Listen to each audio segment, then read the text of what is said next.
You know, all those Facebook frowny faces aren't actually gonna get to your legislator, right? You should call him instead. I hate calling though, and like, does it really matter? Well, yeah, sure it does. If a legislator hears from a bunch of different people all day about an issue, it'll really bring that issue to their attention.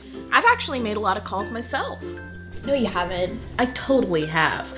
There are a lot of things that are getting voted on right now that are really important to me. Okay, alright, who did you call? And what did you say? Well, here, I'll show you. What was that article that you were reading about? It's a Senate bill that could weaken some clean air, regulations. So, first what you want to do is you want to go to the League of Women Voters website. And from there you can type in your zip code. It'll pull up a list of all your legislators and all their names and phone numbers. You know, everybody from the president to your local school board. Okay, I want to talk to Senator Susie Anthony because I heard she's thinking about voting for the bill. But, like, there are a bunch of numbers listed here.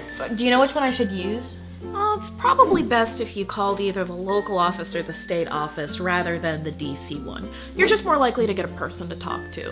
Okay. Wait, hold on. I have to actually talk to a person? Can I just leave a voicemail or something?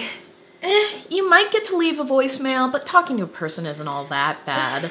The only thing that they're gonna do is answer questions that you might have and then take your opinion to the senator. Here, let's practice. I'll be Senator Anthony's office, and you be you.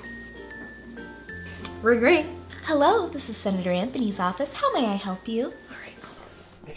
Senator Anthony, as a taxpayer, I demand No, stop. Okay, so there are a few things that you did wrong there.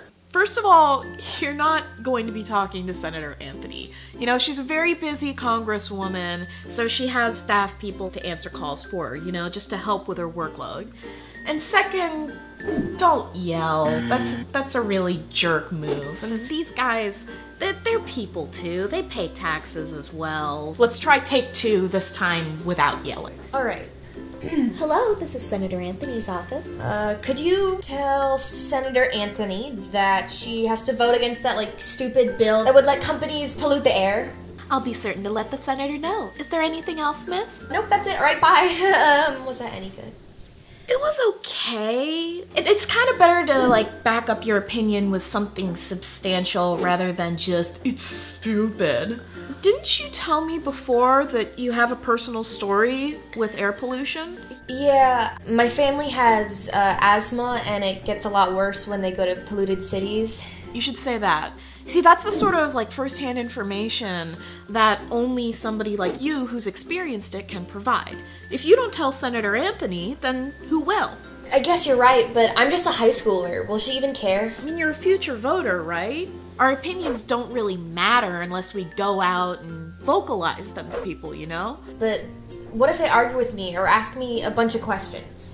I don't think they're gonna argue with you. And if they ask you any questions, it'll probably just be about your name and address to see if they represent you or not. But what if my voice shakes or I sound like an idiot? If your voice shakes, then it shakes. Don't worry about it. What you might want to do is, like, write something down beforehand and have it out so that if you do blank, you can look at it. So, are you ready to make the real call? Let's do it.